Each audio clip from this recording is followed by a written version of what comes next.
The nice thing about land is they're more interested in getting an offer on it because they're not making any money from it. I probably wouldn't have got into Yes. land, which is what I do now. You're hitting a big pool of different types of buyers. Welcome back, investor. We got another episode of Passive Income Adventures where we talk to people who are out there living and doing the thing, making passive income from investing, entrepreneurs. We talk about all things business, all things investing, all things lifestyle design. And my main goal is to help you figure out how to pay for your lifestyle design, whether it's through a business or especially through passive investments that you earn money from actually investing money into a deal or somebody else's business that you don't run or own. And so it's an interesting topic that we're going to be addressing today with my guest today, Hunter Pogatchnik or Hunter Pogo, as you go by. Thank you so much for coming on the show. Yeah, thanks for having me on.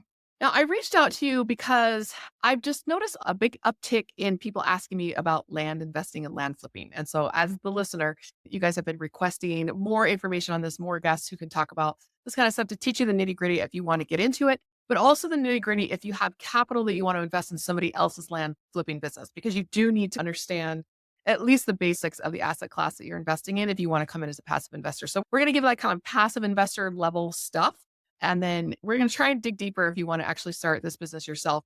But it's a podcast. There are limitations on how much you can learn from a podcast. So we'll start out with what a passive investor needs to know to be able to invest with somebody else who is in land. And then maybe a few tips if you want to start this business yourself. So kick us off by telling us about your background, why you're qualified to talk about this, and lead us up to what you're doing right Yeah. So I'm from Minnesota originally, and now I live in Las Vegas. And that's mainly because Minnesota is so cold now. Yeah. and taxes are lower here. So there's two big perks of that. But I went to school, North Dakota State University, majored in finance and marketing and minored in banking. I had a regular job for a while in consulting and revenue operations. But I started in real estate while I was in college, and I was doing wholesaling and working with the guy doing flips. I had wanted to get into real estate. It was just something that was always interesting to me. So I had reached out to a broker in the area and he connected me with this guy who was an investor. And I started working with him. I was doing like because I was a marketing student, I was doing some of his marketing stuff for him. And in return, he was helping me learn about real estate. And that's where I started doing like cold calling for him and the outreach type of stuff. So I could start getting involved in real estate. And then during that time, I was looking at buying like my first rental property and I had made some offers on houses and everything. And I only had limited money from saving up from just working I was a college student. So like I didn't have that much money. So the houses was looking at, this was in Fargo, North Dakota at the time. And I put an offer in on a duplex. It was listed at $90,000. And I think I offered 85 and the seller didn't want to accept that. So that one fell through. And I was just there a week ago on Fargo to meet some friends and hang out with them. But I went and looked at that house again and it was listed for like 240,000 or 230,000 now. So I was like, ooh, I missed out on that one. But hindsight, it's not something that I worry about too much because if I would have bought that, I probably wouldn't have got into Yes. land, which is what I do now. Because around that same time, I was just scrolling on Facebook and I saw a piece of land for sale. It was like $25,000 for a lake property in Wisconsin. So being from Minnesota in the Twin Cities, it was about an hour from me. And I talked to the seller and I was able to get him down to $9,000 for the property. And it wasn't necessarily, I wasn't buying it for an investment. I just wanted it for myself. 'Cause I was planning on using it for like camping, like put a camper on it and then build a tiny house on the property eventually. So I ended up buying it from the guy and it found out that the zoning had a requirement you couldn't camp on it and you had to build at least 1,200 square feet if you were going to build. And No couldn't afford camper, that no because I was in college. trailer. So I ended up selling the property. And because of the work I had been doing with the investor, I was familiar with like contract for deed. And he was actually doing sub two at the time too, which is ahead of most people. But so I was familiar with seller I'll just financing. I'll just define that real quickly. So contract for deed, subject to the existing mortgage, meaning you take over their mortgage and they basically wrap you a second mortgage around that. And so the first mortgage is staying in place and then the extra you're gonna pay them more, right? Usually than they owe on it. And then they'll seller finance you that second mortgage. Define contract for deed, because I know every state has a little bit different way of defining this. Yeah. So contract for deed, it depends, like you said, where you are. It could be like deed of trust, a contract for deed, a land contract. Mm. Basically, the over idea is just seller financing, where once I own the property outright, and if the person doesn't have the full amount of money to go and buy it from me, they can just make payments to me over time. And once all those payments have been made off, that's when the title is transferred to their name. So, like the actual legal contract, the way that you do it depends on the state that you're in, but the idea remains the same, where the person's just making payments to you. I think about that, and this is not a great term for it. It was like rent to own. So the title is Mhm. maintained by the owner. So it's basically if you bought a house, but you didn't get title for it, the bank had title. It's similar to the way that a car loan works. You don't get the title until you paid that car loan off, and then they send you the title. So it's basically more like a car loan than it is like a house loan. Yeah, exactly. Okay. It's the Okay. same idea. Yeah, I mean, it's just important to have these terms defined because I think sometimes we assume our listeners, like, if they're into this and they're listening to long form content, like a podcast like this, that they're like, "Oh yeah, I know what all this stuff is." But then I start getting questions like, "You said this. How do I find out more information about that?" So I always like Mm, to just give a little bit of definitions when we're swinging terms around. Especially sometimes you're going to bring some stuff up in the show that I don't know because I don't know anything about buying and flipping land. My experience all comes from buying and flipping houses, things like mhm. that, apartment buildings. Okay, so I do have one question. Like when you were in college and you're getting interested in this, was this something that you'd heard about before? I remember hearing in high school people would say things like, "We all just want $1 million in the stock market, and we're going to live off the dividends." Like back then, $1 million was a lot of money, but just those kind of things that teenagers would say. And so when I first came across somebody who was doing something like that, I was like, "Oh, I remember talking about this with so and or a teacher or somebody would say something." It was like, what was the initial concept of the idea and what was like, I should actually latch on and take advantage of this because most people think it's a scam or that it's just a pipe dream or all of that. What was the difference for you there? Yeah, I think what originally got me interested in real estate was I was always interested in this like money and stuff. And then I think it was like one of Cody Sperber, the clever investor. Mm, He's done a lot of like classes and courses and stuff. But I think I saw one of his like marketing materials when I was in like high school or something. And I read through it. It was about wholesaling.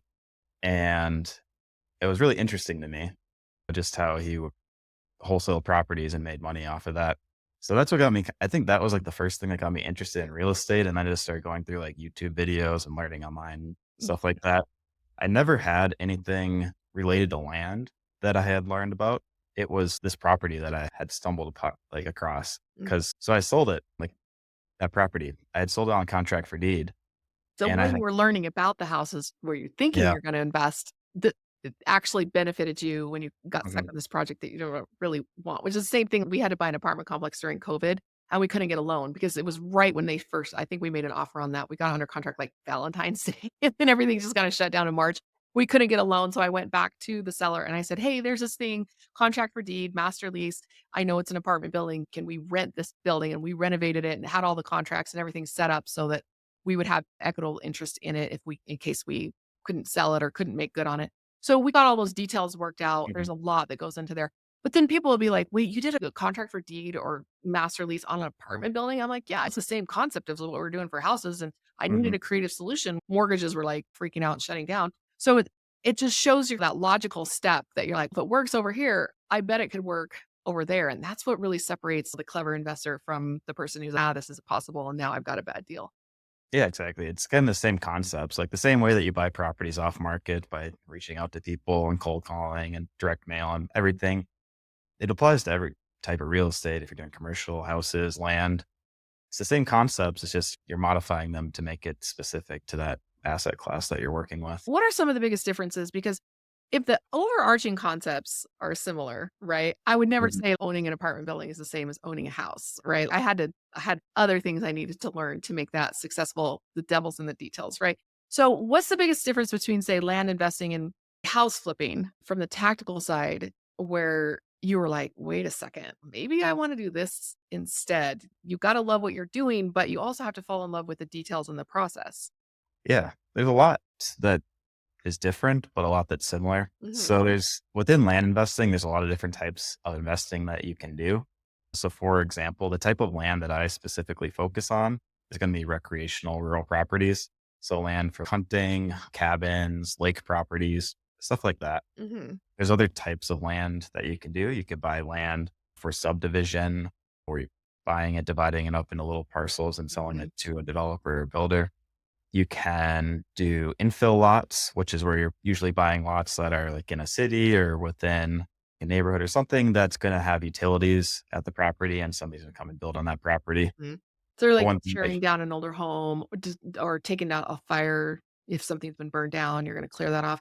I've also seen infill in existing developments where let's say a developer comes in and they build 100 homes or 1,000 homes, and they just wanna get those last couple lots gone, so you come in and you build a custom home there. So infill, I think, might be like in some ways for people who wanna do development, might be like the easiest ingress into that, but they're more expensive because Mhm. they're urban or suburban, and so you're talking more about like rural kinds of stuff, which can be really affordable. I avoid rural like the plague on properties because finding renters, finding service providers, vendors, contractors, things like that. It's just everything is harder in a rural area, and because they're like, I only take cash or whatever. So I think that what you've hit on, where you don't need any of that stuff for what you're. So I think that's really interesting that your buy box is so different than my buy box. That's yeah. Dive into that a little bit more.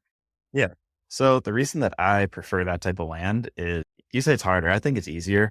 And that's because with infill lots and subdivision, like with that, the type of buyer that you're looking for is very specific. It's going to Mhm. be mostly like a builder, or somebody who has the capital, and Mhm. they want to build on that specific lot. So for some reason, that lot has to be very appealable to that person who wants to build on it.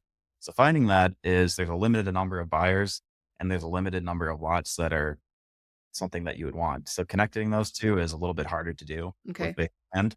With the type of land that I do, the more rural land, the big thing that I'm looking for is the zoning and what you can do with the property. So I want the least restrictions possible.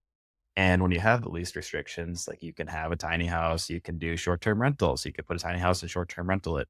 You could go camping on it. You could have mobile homes. You could have a really nice lake property. So you have a really big range of anywhere from mobile homes going up to $1 million cabins on the property. So you're hitting a big pool of different types of buyers. And when you have that big pool, it's a lot easier to find somebody who wants to buy that type of land. Okay. That's why I focus on it, getting into, like, the type of land that I'm looking at. So, like, it's not gonna be in the city because it's gonna be very restrictive there. It's not gonna be, like, usually an hour or so outside the city. The prices of the land are still expensive. Mhm. So, what I usually shoot for is, like, an hour to 3 hours outside of a major city, Okay. because at that point, you're getting a good range of people who are able to drive to that on the weekend and Okay. use that as their camping cabin property, but it's not too far. Anything over 3 hours gets a little far for people. Anything closer than that gets a little bit expensive for people, so I hit that range right in between there. Okay. Yeah. And Um we're actually looking at land ourselves for our own use. It's actually really interesting because I found kind of something similar. Like we want to live there full time though. So it's oh man, you want to live less than an hour, you're gonna pay for it, right? And if you want thousands of acres to do some really creative stuff on, you're not gonna be near a major airport. And so these kinds of considerations have really been we stumped. We're not really sure what direction we wanna go. Plus, closer to a city, like, you're not gonna have large tracks. These are gonna be all like, I don't wanna say infill because those are tiny, smaller homestead size rather than ranch size, let's put it that way. Mhm. Maybe on the top side, 3-hour distance from, like, a major airport situation where people can drive to it for their weekend recreation. And I think it's interesting how you're talking about you want the least amount of restrictions on it so that they can have a broad options of increasing your buyer pool. But a lot of people really specialize in something niche, like you mentioned the infill, right? It's like, I only do this thing. I have my buyers list of people who are interested in this kind of stuff. I know exactly what I'm looking for. There's not a whole lot of it, but I don't need to do a zillion transactions. I don't need to do volume. And they choose to focus on something niche, but this is almost like your niche is not having a niche in that way. I don't know. You are niche. I don't know. Yeah. Tell me about that. Balance that broadness with that specificity. Yeah, so the niche is that I'm narrowing it down to properties that you can do basically anything with. Mhm. So even when you go 1 to 3 hours outside of a city, a lot of counties are gonna have restrictions on building and camping and different things like that. So my niche is finding those counties and those areas that where the zoning is the least restrictive and it's Mhm. still appealable, where it's gonna be near the city. It's gonna have a reason to go there. Like being in Las Vegas right now, I don't do really anything in Las Vegas because nobody wants to drive 2 hours to go camp in the middle of the desert. There's not a reason to do that. But if you're going somewhere in like the Midwest, for example, and you're driving an hour, 2 hours, and there's a nice lake there, there's like a good park that you can go to, you can go hunting, there's a reason to go to the property. So my niche is going and finding an appealable area that's still affordable and it's unrestrictive. So I'm looking for stuff like that, which isn't everywhere. But then I'm able to market it to basically everybody just because anybody can use that second property. There's not really a restriction on that. Okay. So marketing, right? I'm a marketer. You're a Mhm. marketer. We're in what is essentially a finance business. Like the numbers have got to work or we don't have a product, right? But we have to make sure we have a good product. But once we ensure that our numbers are good, that our location is good, we've got a good product, then we become marketers and salespeople. You got to find the right fit, all of that.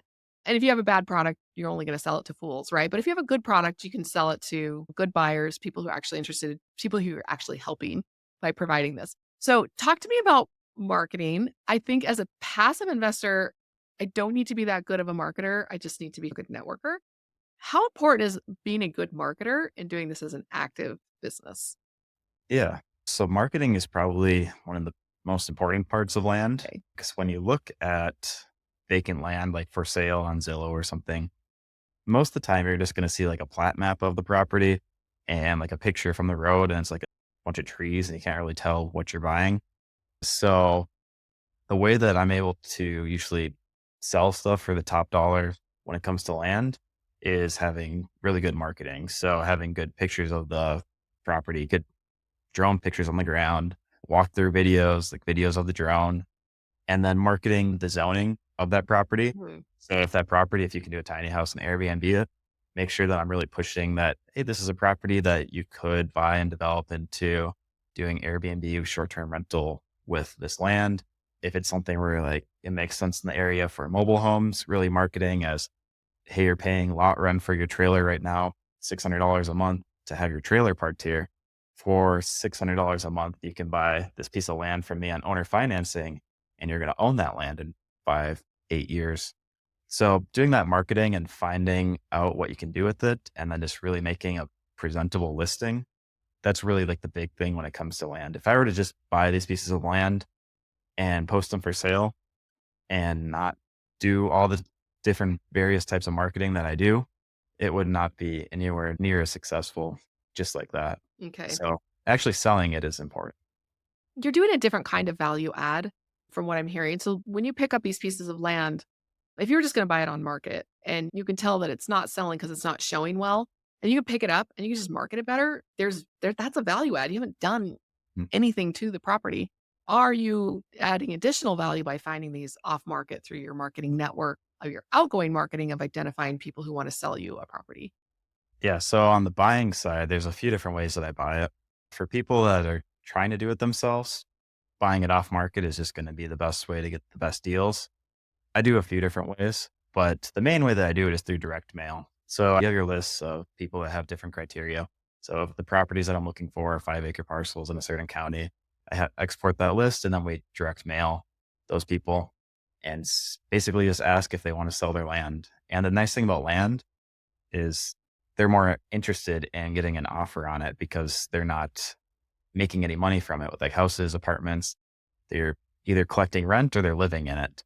With land, it's just sitting there and a lot more people are open to getting offers on it. So that's why I'm buying most of the land is direct mail Okay. to the owners. But you can't, like you said, you could buy stuff on market and just market it better. So that's one way that I do buy properties is I send out a bunch of LOIs to on market properties, just lowballing a bunch of land listings because land when you don't know how to sell it, it's going to sit a long time selling. So we send a bunch of offers out and we buy a couple of those.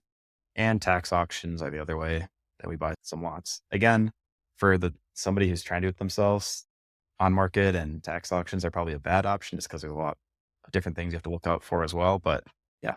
Competition there? Are Are you seeing more competition in theirs? Because I know I live in Salt Lake City, Mhm. and I think I heard a statistic at one point that we have more real estate investors per capita than any other city in America. I don't know how accurate that is, Mhm. but basically, the wholesalers here are encountering very stiff competition, and their direct mail campaigns are very expensive. Gotta get that stuff printed out, buying lists, things like that.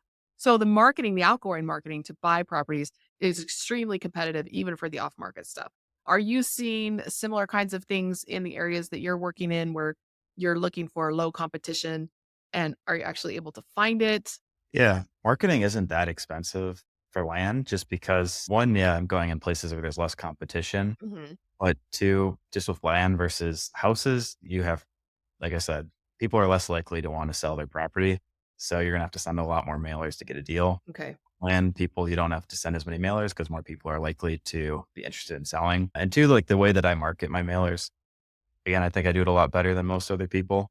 It really comes down to like your messaging and how you're reaching out to them. So if you're just sending them a postcard, hey, we buy land, you're still going to get a good response because it's better than houses. But the way that I do it is it's more personalized messaging and the way that the mailer actually looks, it's a little bit different. So Mhm. if you're doing things differently than people, you can do it a lot cheaper. So for me, like I only have to send a couple thousand mailers a month to do deals. And last year I did over 100 of these flips. So you don't have to send too much mail, and a couple thousand mailers is maybe going to cost $1,000, $2,000. Mhm. I always have to ask, in a volume-based business, which I'm assuming agree or disagree, if you're doing something like this, you have to do more volume in order to make the same amount of money. In a volume-based business, I often will get nervous. One of the reasons I haven't been doing like mobile home flips or things like that is just I just don't want to deal with the volume that needs to happen because I'm older, I'm more into passive income, lazier. I don't know. What are your thoughts there on volume versus more value in each deal?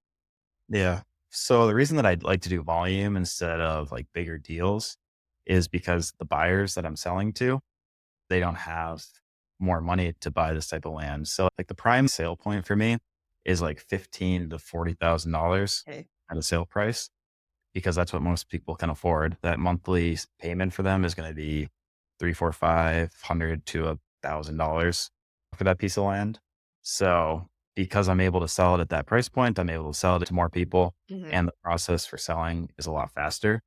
The other thing is you get better margins by doing those type of properties because when you get into huge acreage properties, the price per acre is more normalized when it comes to buying and selling.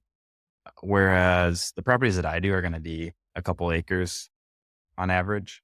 And when you're able to buy a couple acres, you can buy them a lot cheaper. So you can get them at a really low price, but then I'm still able to mark them up to a really high price. So there's a lot more spread. When it comes to a bigger property, I'm still going to have, it's just more normalized. So I'm going to be paying a little bit more money. And then when I go to sell it, it's not going to sell for that much more. The ROI on my invested money is better at those smaller properties. So I'd rather just do volume on those small ones. And yeah, you just get a better return like that. Okay, so what I'm hearing, what we've been noticing, the price per acre when we're looking for ranch size land is pretty standard. And you're going to compare that. There are things that can increase your price per acre if you have water access, how much of it is mountainous, the elevation changes, all of that affects it. But if you're looking at comps, the price per acre can be pretty standardized. But the smaller a piece of land is, the more variation there is in the price per acre. And you can get more money by subdividing and selling off smaller pieces per acre than you could with the bigger. Is that kind of what you're talking about? Yeah. So I don't like to do the subdividing myself Mhm. because it's just one extra step you have to go through. Mm, And that's the headache that I don't want to do is that okay. extra step. So I'm just already buying properties that have been subdivided or they're just smaller properties in general. But for example, so if you're buying a 40-acre parcel or 40-acre tract in like Michigan or something, maybe that 40 acres would sell for, if you're in a rural place, like $100,000. So that's like what, 2.5K an acre, something like that. What? Yeah. But we'll say, yeah, 2000 an acre for something big like that, 2,500.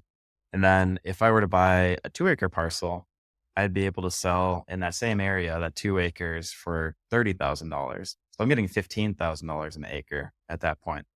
But that's just because there's an inherent like base value basically when it comes to land. No matter how big the property is, if somebody's able to go use that property, there's kind of like a base price on it. So if I'm able to get it really cheap and then I'm still able to get that $15,000 an acre, I'd rather have that spread compared to buying a 40-acre parcel for $1,000 an acre and selling it for $2,000 an acre where I'm only 2xing my money, where with the other type of land, I can get three, four, five, six, seven, eight, nine, 10. Yeah. Yeah. A lot better returns with the smaller ones. Oh, yeah, and it makes a huge difference. There's a massive price differential for price per acre on a smaller lot versus think about like a city lot, it's 60 feet wide, right? What you're gonna be paying for that. And then when you're really rural, where most of the properties are ranch properties, there aren't very many that are subdivided to be small. So Mhm. if you can find any at all, there's gonna be a premium put on that because like you said, subdividing, it's not just an extra step, like it's uncertain and can be pretty expensive. Yeah, there is one subset of that. There are like minor subdivisions. So Mhm. that's instead of getting a piece of land and dividing it into 100 parcels, you can do larger parcels and divide them into 5, 10 acre tracts. Mhm. And that can be really simple because then you're just changing the legal description on it. So you don't have to go through and get a survey and install roads and everything. It's basically just like a document you file with the county where it says instead of section 40, it's like the upper half of section 40. Right. And then you have two properties. So there's a subset where it does make sense to do it, but that's, yeah. Later on, you can get into that. Is that something that you're starting to do more of? Or is there something that you're like, a few years ago, you wouldn't have touched it, but now you're like, actually, that's a pretty good deal and not that much harder than what I'm already doing? Or what are some directions that you're looking? Yeah. Whenever it makes sense, I would do it, but it's still, I try to, because then you're working again with bigger properties, and that's just not Mhm. what I focus on for the most part. For what I have been doing, the volume. So last year I did 100. The year before that, I did about 50 properties. And the year before that, it was about half of that. And then before that was just learning. So doing 10 properties a year. Mhm. Wow. This year, I'll probably do about the same number, a little bit over 100 deals is the goal. It's just instead of doing, I'm just going to be doing a little bit more premium type properties. So a lot more lakefront properties Mhm. and a lot more of just nicer properties. Have Yeah. fun sprinkling those in. So Yeah. the reason that holds me back is the capital because I'm buying these properties in cash. So the reason I've been growing every year is because I make money. So I'm able to buy more properties.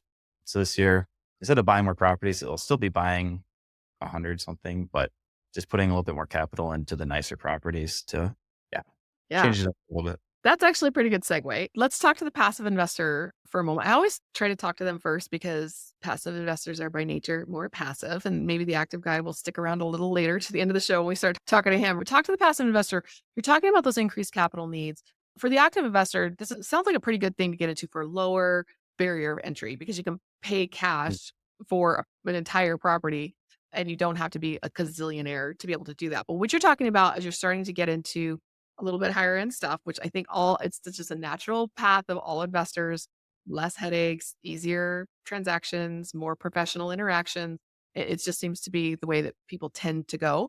You're going to need some additional capital. So are you planning on self-funding these? Because I found you on LinkedIn when I was looking for land flippers. And so you've got to have some kind of reason to be active on LinkedIn. Are you able to deploy passive investor capital, first off? And then second off, what does the passive investor need to know before they invest with you specifically? And then maybe we can generalize that to this sector overall. Yeah. So what I have done with people in the past is I've just JV'd with Mhm. people. So we took The equal most loan. simple and legal way to do it. Yeah. And it's the least stressful for me Mhm. because I don't, personally, I just don't want to have the, I don't know how to say risk, but like the stress of holding somebody else's money Mhm. 100%. So, Yeah, there are just a lot of SEC considerations when you're selling a security, right? Where they mhm, have their money in there and they don't run that business with you at all. But joint venturing can be fairly passive for the money partner. I think there's a higher responsibility for them to be informed, involved, but they don't have to be doing the day-to-day kind of stuff. Like they can sign on the loan, put up the money, sign on the title, things like that. So it can be pretty passive while still maintaining some level of control for the passive partner. yeah, basically how it is structured is just I have all the deals and I have the processes for buying and selling them. And I partner with them and they provide all the money to buy the property. Mhm. And then we have our splits in the profit in the end. Do you ever split it like, I'll put in 100% of the work, knowledge, experience, all of that, some of the money, and then you put in some of the money? Or if you're going to partner with somebody, is it usually they're putting up 100% and you're putting up zero? Or do you like to combine that? Or does it just depend on how much money they have? I have a lot of people that want to invest with me, but I limit it because I don't want to have that much capital Mhm. or not at risk, but just like to worry about. I don't want to worry about that much. So I have a lot of people that want to fund me, but I have to cut it off to Yes. limit it. So they do 100% and then I just do all the work. Okay. Yeah. The timing on taking other people's money is very tricky. We're doing a hard money fund. and we'll sell four house this time of year, springtime, early summer.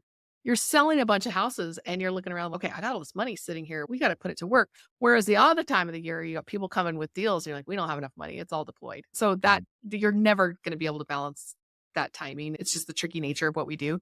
Are you finding that because you can be picky with who you're working with, that the timing, you don't really have to think about keeping their money moving or keeping their money busy? Basically, I like working with people that they're fine with it being passive because a big part of selling the land is a lot of it goes on seller financing. Mhm. So the money isn't recouped. And like with houses or flips, you can get that all done in a year and the transaction is done or less, hopefully.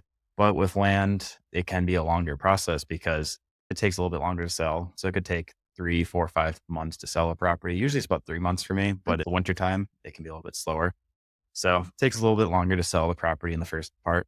And then once it's sold on seller financing, that could be a seller financing contract for 5 years that you're collecting income. Usually you get your money back within the first 6 months to a year. So the initial investment is back within the 6 months to a year, Mhm. but then you're still having income off of it for the next 4 or 5 years. Okay. But yeah, working with people that are okay with having a longer term investment in the property, not somebody who needs quick Yeah. returns. I find that quick returns tend to be a sign that there's not as much trust built up there. Our best investors are people, yeah, we do short-term loans and it comes back every 6, 9 months-ish, but then they just are reinvesting it. Honestly, it's a set it and forget it thing once you build up that level of trust. And so being able to say, no, I need my money in, I need my money out. To me, it's like just put it in a high yield savings account. Honestly, Yeah. like there's this anything is too risky, honestly, for the short term. The shorter term you do it, the riskier it gets. And so are you finding from that that you're having to build up that trust up front, or people are like, "Oh, no, I'm gonna get my original investment back from the person's down payment, the first couple of payments, and then after that, it's just money in the bank," and they're seeing it as a lower risk investment, or how does that work from a psychology, a marketing standpoint? Yeah. So like finding people just having a good social media presence and actually doing a lot of deals and having a good track record, people are just they're interested in it. So a lot of people want to do land and like place from the start is just JVing a deal with me. So a lot of people are just interested in doing it in that first place. And then the reason that how I structure the deals usually is any income from that property just goes 100% to them until they get their money back. Cause I want them to not feel like I'm in debt to them or something. So 100% goes to them until they get paid back. So that's usually why it takes 6 months to a year for them to get their original investment. That's pretty fast on a 5-year timeline. Yeah. But then after that, I don't feel bad anymore because Yeah. now they have money back and then it's just we're making money Yeah, off and you of that. need to get paid. Like, I always see the person who's running the day-to-day of the deal, like, you're putting in the most amount of work. If you're not getting paid well for what you do, it is demotivating. And I Mm. think it's especially dangerous for the passive investor to be not paying their partner well or making sure their partner is paying themselves well. Because if you want somebody who's very interested, very hands-on, proactive, all of that, like they need to be getting paid. So I think 6 months to a year of you not getting paid is plenty, because at a certain point, you gotta get paid for what you do to hold your interest and hold your motivation. Yeah. I'm pretty lenient. I can wait a long time because I'm used to it now. I've waited for these contracts for a long time. So I don't need my money fast and it's easy for me. I've already set up all the systems. So buying the properties and selling them. I have a team that does a lot of it for me, Okay. so I don't really have to do that much anymore. Basically, the only thing that I work on now is closing the deals on the buying side. Mm, And that's where most of the money is made, finding a good deal where there's a lot of equity in it and spending that because I like to know where my money's being spent. But then once I've actually purchased the property, I have all the systems set up for selling them, so I don't have to do much of that anymore. So it's pretty hands off for me at that point. okay. It doesn't take too much time. Another great segue to the active investor. Although the passive investor should be interested in this too, because we interviewed somebody recently who helps syndicators scale, basically. And he's what you're looking for as a passive investor is someone who's very systems driven, because it's a rinse and repeat. You've got a niche, you got a thing.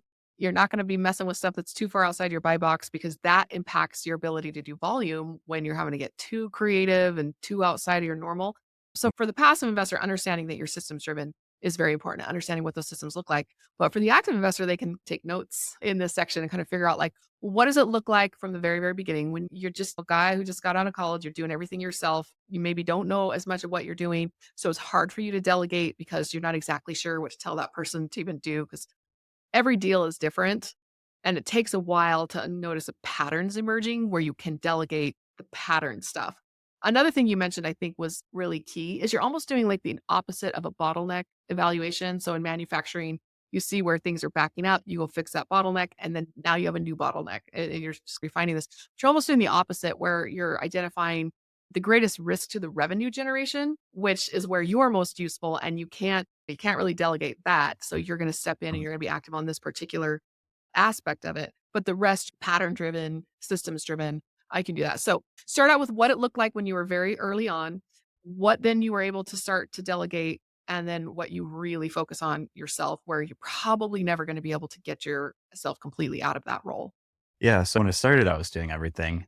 And then where you can start to hire like a BA is a great place to start for land is all your marketing for the selling side. So where I sell all of the properties is going to be on like Facebook and Craigslist is a Okay. great place for selling land because when people go onto Facebook and they see a property for $9.99 down and $500 a month, you can own a piece of land that you can go camping on.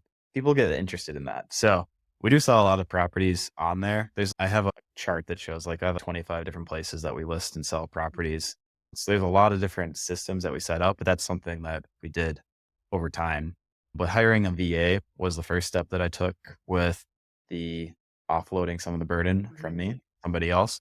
So they were doing the selling side. So putting the properties on Facebook, doing our website, doing our email marketing, doing social media, all the different things. That's something that I handed off to the VA. Okay. And then other people that are involved after that was commission sellers. So people who are going to sell the land for me on Mhm. commission. Did that Um, work out? it does. I still have Okay. to have that I know done. that's one of the big things that you'd bring on a commission salespeople that blows up in people's faces early on. I hear this a lot with young businesses. Oh, we're going to get somebody in there. He's going to sell. He's going to be commission only. And then they don't know what they're doing or they don't do a good job. And because they're not making any money, they wander off. So, Mhm. how were you able to make that work for you? Yeah. It's not the commission people are more just it's like a program, mostly like people that I know that Mm-hmm. want to get into real estate or get into land. I let them start by selling properties. It's like, hey, before you go and buy your own property, how about you try to sell one first? I love that. I don't know if you do any coaching, but what you just said there is so much better than coaching because you're basically having to coach them and Yeah. you're paying them to learn how to Mhm. do it. I'm not going to say I'm not a fan of coaching. I buy coaching, Mhm. right? Like a lot of my guests that I interview on this show are selling coaching, but that turn coaching is like you sell the coaching program and then these people are asking you a zillion questions and you have to dedicate time into this coaching track and you're Mhm. still making money from it, right?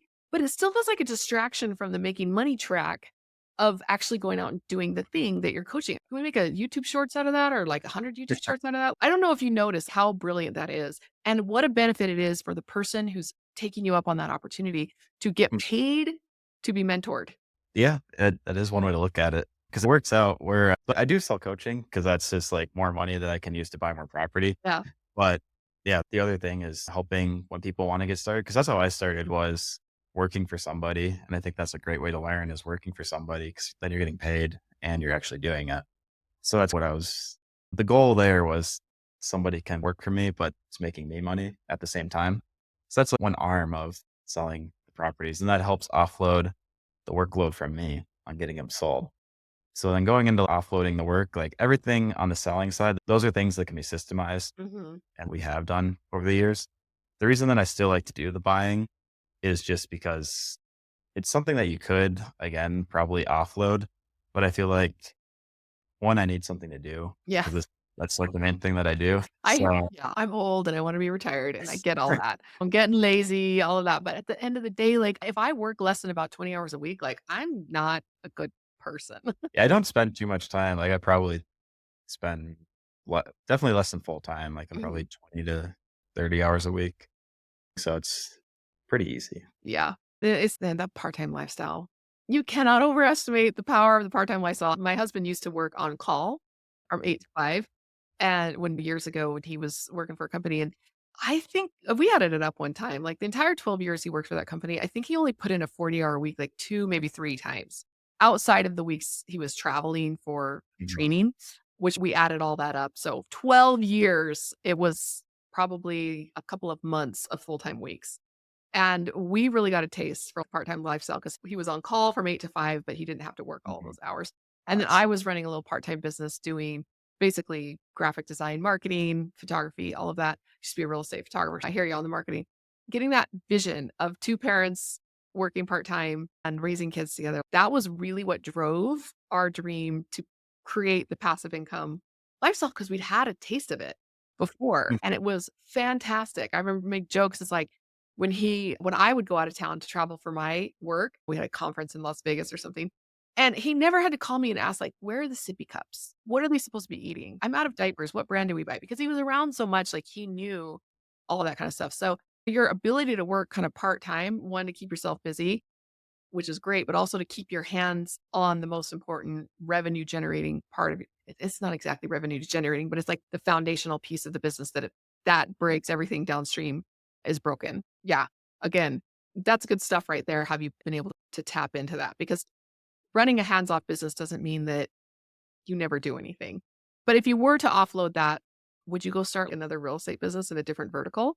No, probably not. Like the goal right now for me is to continue just like scaling the number or the size of the properties, like the deal size, not necessarily like the physical size, but like the Mhm. numbers, because that's the niche that's working right now for me. And that's what I'm going to keep doing. Eventually, if I like the goal for doing real estate is because I want to do it like a separate business. I don't even like I'm 27 right now. So my goal is like around like mid 30s where I Mhm. want to do something that's not real estate. And hopefully that will be a big business. But I want to have a lot of money saved up before I get into doing something else. Yes. So Yeah. real estate, I think, is the easiest way to start making a lot of money. I Not agree. This is why I did a real estate with my husband was a W-2 IT guy. He had the stable income that was keeping the lights on, but nobody's getting rich off that. Mid-level, white collar stuff.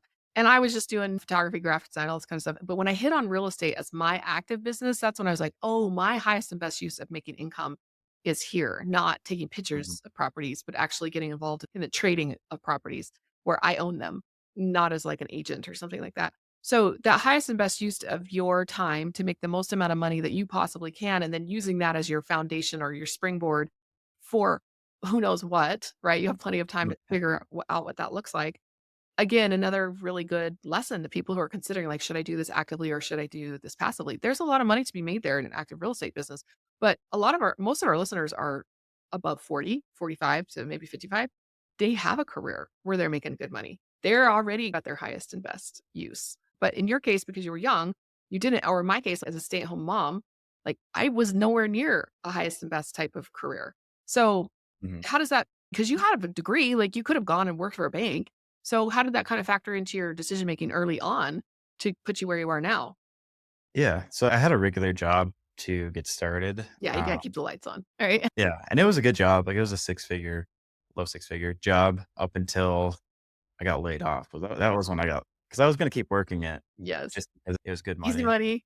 It Yeah. was still I think at the time when I got laid off, I was still doing a couple times in land. I was making more a couple times than what I was making at that job, but it was still it's free money that I could go reinvest into more land. Mm, But yeah, now it's just all vacant land. But for somebody, if they have a regular job, you shouldn't quit your job while you're getting started in the vacant land if you're actually going to do it, because that's just more money that you can invest in the mhm. deals. If you're making 100K a year in your job, or let's say you make even more than that, you make 150 and you have 100 to spend on land, that could buy you 20 properties. 20 properties can make you 20K each. So you're making 400K off that. So that's why I kept the job basically. Cause if I'm making 100K, I can reinvest that and make another 4 or 500K off of vacant land. So it's not like I'm quitting a $100,000 job. I'm quitting a $500,000 job because that's how much I'm going to make investing it into other land. Yeah. Definitely having a main income source when you're getting started is it'll help accelerate it because you can start with one piece of land and flip that and then make money and then flip that. But if you have other income to keep putting into it, then it accelerates it a lot faster. I agree. We made a lot of sacrifices to let go of our W-2 income because we were like 50. There's a big difference. Like our kids were moving out and going to college, and we're like, okay, we got to get this show on the road here. So we did make a lot of financial sacrifices to be able to leave that job because we valued the time freedom more. But I think if we started like at 30, even at 40, we would have made very different decisions on our career trajectory because you can still retire at 40, let's just say, wealthy and with tons of time as well. But I feel like we had to make a choice. Like we Yeah. retire now and deal with the fallout, or we keep working. And then our littlest one is because we have 6 kids. And by the time our little one was like 10, Mhm. our sixth one, I was like, this is almost over. Like, we better get this retirement show on the road. It's just a different decision matrix for somebody in their 40s or 50s than it is for someone Mhm. in their 20s. And so you're just buying yourself so many options in the future because you started so young. And now being able to help people who are much older than you are. I bet a lot of your JV partners are like my age, where Yeah. then they're like, hey, young, energetic 20 something, like, go make me money. Yeah, it works out. I work with a lot of people. There's people that are my age, there's people that are a lot older. The nice thing about it is for this type of land, you don't have to have a lot of money to invest in it. That's You a can really good point because set a range. you were able to start doing it. You had a good job, you had a good source of income, maybe low expenses. I know we have a family member who's in his early 20s and he got a technical degree, bought a house right away. And then he bought it near campus and he was renting out his extra rooms to college students. And he was Mhm. like, I have a big boy income, but I still have a college student lifestyle. So very low expenses, even though he's making good money. And then he was able to help other young guys figure it out. He's, I did it with hardly any income when he first started. I can help you guys figure out how to do it. So I think that point you make really good. I could probably send like my 20 something kid over and be like, hey, I know you don't have that much money and you can't really invest in what we're doing because it's 5-figure checks. Go check out what this guy's doing. See if you can joint venture up on something. You don't have to be an accredited investor. You have to be savvy on the security side of things. It makes a big difference. Yeah, that's one thing I think that's appealable for it is like anybody can really get into it. As long as you're able just to save up a little bit, Mhm. then you can start doing it.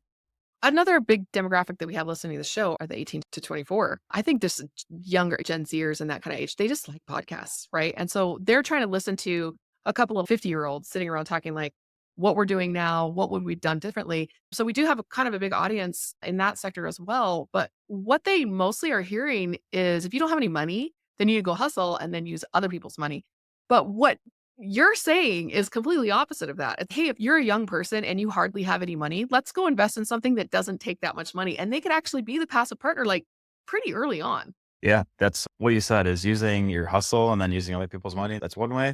But then once you have a little bit of money, you can start investing that yourself while still having a hustle. I think you should, for me, like the recommendation for somebody who's like in their 20s or is young, is you should still definitely try to use other people's money or your hustle and then exchange that. But then be investing your own money into something like land or at least something that's and using it, you're not just sitting it in a bank account. Yeah. But it also appeals to maybe some of our older listeners because I get this happening to me a lot. We'll have a 50 something or even the younger 60s, and they'll be like, I'm not a accredited investor. I can't invest with you. And I don't know what I'm going to do because I feel like here I am supposed to be thinking about retirement, at least early retirement. And they only have a net worth of a couple $100,000 in a 401k or something. And they're like, I don't know what to do, but they have demanding careers. But they're getting paid decent money, but they're not getting paid. I can just retire early off of my W-2 salary. That Mhm. would be a good fit for them as well because they're not accredited. They have smaller amounts of capital to put to work and they need to figure out a way to really accelerate this and cash flow too. That's one thing that older people or people who are nearing retirement, like you can't underestimate the power of the cash flow. And your model has excellent cash flow. Whereas apartment buildings, it's more like delayed cash flow. It's more, let's sell it down the road and make a lot of money. And then you have to deploy that into something that actually cash flows. So your model, you probably don't have as much of the pain that I have, where some months you're like, nothing's coming in for another 6, 9 months because of the way that we've structured this. Yeah, that's the nice thing with the contract for deeds is that every month I have a set amount of money that's coming in. And Mhm. then the properties that we sell for cash, those are kind of like the bonuses on top where those are, I can go and buy a lot more. But the contract for deeds, it's like a set income that I have every month. And there's no expenses because everything was bought in cash. So Okay. that's just kind of like the profit right there. Yeah. How much of your income are you living off of just to enjoy yourself versus that you need to reinvest back into the business? Just like a ratio. Like some people say they have when they're wholesaling, 6% of their money goes towards marketing for new properties, and then they live on 10%, and the rest they have to reinvest in whatever they're doing in the Mhm. flipping side of their business. I don't know. What does that look like for you? I don't know, it's pretty low because, like, the house I own my house, I rent out the rooms here too, Yeah. and I cash flow 1,000 a month from living here, so I have my own place to live, plus I make 1,000 off that, so there's no housing expense, and that 1,000 pays for, like, my health insurance and car insurance, so basically, like, living is free every month for me. Okay. So, just whatever I wanna spend on travel and whatnot. It's a very small percent. Okay. So you're able to live on like the 1% rule, basically. Basically, yeah. I think that's where a lot of people want to be in. I heard somebody, I think it was a book, the Millionaire Fast Lane, where he said he was listening to the rich guy in the back of the car and he had some sort of tech exit, young guy. And he said, "Oh, I made 10 million or 20 million or whatever it was off of this exit." And he goes, "It's so much money that I invested in like short term T bills and T bonds. And I make so much like 3% or 5% from that." And he goes, "I'm still living like a king because he has so much money. He can live on a very small percentage of that total pile." And so it sounds similar to what you're doing, but more like you're keeping your expenses very low because you're house hacking on top of it. Yeah, even if I wasn't house hacking, it's still a pretty small percent. Mhm, Just, after you get so many contracts coming in per month, it just is it starts to add up where the living expenses aren't that high in mhm. comparison to the amount of contract for deeds that you have gone out. Yeah, and I don't know what your future plans are. Give me like your 10-year plan. I have relatives who are not married, childless, like that's not for me, and they can just live a super low expense lifestyle for basically forever. But then you have other people like in our position where my husband, very young, decided to get married and have a gigantic family. And that just really changed his expense ratio. So, what do you see in your own life, both personally and business wise, over, say, the next 5 to 10 years as you're going? Because you mentioned starting a business maybe in something else, wanting to grow something, philanthropy. Describe to me what that looks like and how that's going to change your own passive income lifestyle. Yeah, I think so kinda like the goal. The long-term goal was, like, by mid-30s, I wanted to have at least an 8-figure net worth because I felt like that was a good amount where I could do what I want, basically, and at that point, still do real estate, but I wanna get into a different business, I think, 'cause it's Mhm. something that could really go to a multi-8-figure business, and I think that's something that you could do once you have a really good stability there, so that's something that's, like, the long term out mid-30s, late 30s, so that's 10 years from now, Mhm. but for the next 10 years, just gonna be doing real estate and keep doing what I'm doing or some variation of it. And that's the thing is, yeah, keep doing what I'm doing and it's working. So as long as it works, I'm just gonna keep doing it. Yeah, I know, like, with some of my family members who house hacks, renting out bedrooms. My own kids, they'll rent out the bedrooms in our house when we're traveling, and they just get to the point where their roommates are driving them crazy, right? So, they're like at a certain point, you're like, "I gotta stop doing this." So, they're talking about, like, buying a house and making, like, a duplex, so they're living in their own basement, something like that, so they can have their own personal space. So, I know that at a certain point, as your expenses just tend to go up because your lifestyle is changing. What's important to you is changing. Do you foresee anything like that, like you want a bigger house or you want more of your own space or start a family, anything like that coming up, you're like, "Yeah, this could be get expensive." Yeah, don't want to have like for like family wise, probably like kids when I'm in my 30s as well. But and then of course with that, not gonna have roommates. So buying another house that's not gonna be with roommates. Mhm. But yeah, I mean, with I don't know, buying a house, I guess in comparison to doing the volume of land again, like it's not too much of an expense because like the mortgage here, I think is I pay 2,600 a month, Mhm. Yeah. 23.5% interest rate.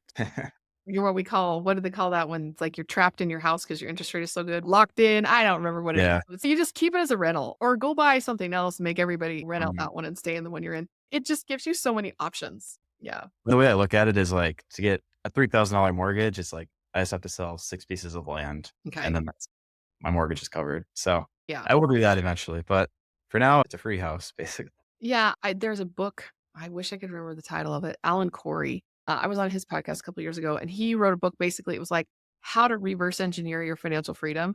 So, okay, you have a cell phone bill that's, I don't know, $100 a month. What can you do to earn $100 a month passively? And Yep. then you're gonna attack your car payment or your gas or something like that until you finally built up where you've replaced everything with passive income, and now it's like, "Okay, now what options do I have to continue Mhm. to build this, to grow a business, to retire?" Whatever it is that you wanna do. I think we could do a whole like a whole episode just on your house hacking story because even though you're buying and selling vacant land, like you don't live out there in a camper. Like you have a house, you have a place you need to live, right? You're not Mm. living on vacant land and creating a lifestyle that works for you so that you can continue to shove a lot of money into the business and keep building while you're not really sacrificing a whole lot on lifestyle. This is a good point, though. The point that you make that you're living with roommates. Eventually, you might not want to do that, right? But right now, it's not a big deal. It's no skin off my back, but maybe eventually it would be. So it's like prioritizing your high value stuff, like you mentioned travel, and then being like, and I don't mind living with a couple extra guys. We just have a schedule on who cleans the kitchen. I don't know. Like being able to say you're going to spend money where it really matters and then not be a diva on everything else. Yeah. I travel pretty often, so I'm not even here for not even half the year. So it's, do I really want a house that's sitting empty? And it's nice because when you have roommates, they kind of watch the house while you're gone too. So I don't have to worry about somebody breaking in or something going wrong because people living here, which Yeah. is nice. That's a really good point. Approach here. We house hack. We finished the basement with a townhouse. We downsized to a townhouse because we wanted to travel more, but we wanted to be able to leave the house vacant while we were gone. And so what we did is we made sure we bought a townhouse that had a walkout basement. We finished the basement with a 1 bedroom apartment down there and we rent it out. So when we leave, we got some adult kids upstairs who might rent bedrooms or not. And then we've got the basement who's paying most of the mortgage. In another couple of years, I think that basement will rent out for enough to cover the mortgage because we have a 2.84 interest rate. We're never selling this house. And Yeah. so just being able to say these lifestyle concerns, we downsized to a townhouse. We made sure it had enough bedrooms to fit our family. We made sure it had enough room to have a basement finished. And we don't have yard work. We can leave. Like all of those kinds of things, it factors into the passive income lifestyle. Whatever your source of income generation is, you kind of have to think, what do I need to do to live the life that I'm wanting and then Mm. go figure out how to make that happen. It's like the clever investor. Awesome. It's an awesome story. And I love talking to you in this situation. I did not know this would result, but sometimes I'll talk to some people and I'll be like, oh, my kids should do this. And usually my kids don't want to do that. I think the top show we have on here is a guy who has a vending machine business. And I Okay. was like, my kids could totally do this. And none of them want to. But Yeah. what you just said there about, yeah, I can invest with young people because they can be passive investors and take that much money. I think all my kids would do that. Right. I'm like, oh, finally, maybe we can find something that they can really dig their teeth into because they all want a house hack and they all Mhm. want to be passive investors, but they just don't have a lot of options as passive investors, as unaccredited or kind of low net worth Yeah. people. So, yeah, I think this is going to be great. I'm going to make this required listening in my homeschool. Easy way to get your name on like your first title of real estate, which is cool.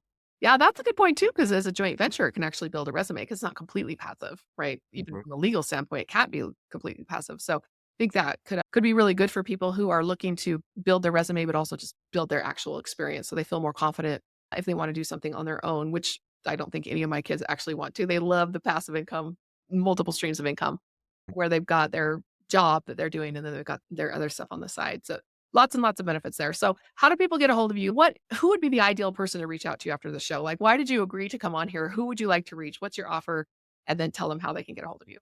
Yeah. So just follow me on social media. So my Instagram is Hunter Pogo, and that has links to everything. So it has my YouTube channel where I post educational content on it. And then my website, that's selltheearth.com. Again, I have more educational content there, as well as I think if you want to JV with me, just send me a DM on Instagram because we have a form, but I have to send it to you. Okay. If you want to JV, do that. If you want to learn more, I have my website for learning.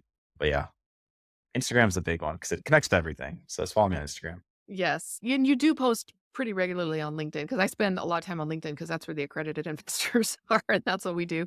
But that's where I found you. And you obviously are putting some effort into keeping a presence over there as well. Yep. Yeah, I do LinkedIn as well. So Hunter Pogatchnik is on LinkedIn or go to Instagram and it should link you there as well. Okay, perfect. All right. Yeah, I'm excited about this episode. I really appreciate you sharing your expertise with us and inspiring people, old, young, and everywhere in between, with how they can get involved in real estate and being just a little bit more creative in what they're doing. So appreciate you coming on the show. Yeah. Thanks for having me on. It was fun. Yeah, if you want to get a hold of me, investwithemma.com. It's a free 30 minutes. Again, networking. We talk about how it's a financial business, it's a marketing business, all that. Really, it's a networking business, it's a people business. And so if you want to get a hold of anybody who's has been a guest on the show, you want me to make an introduction of some sort, or you just want to chit chat about money for 30 minutes and see if I know somebody who can help you with whatever it is that you're struggling with, go to investwithemma.com and we'll just have a conversation about how we can help you pay for your next passive income adventure. Until next time.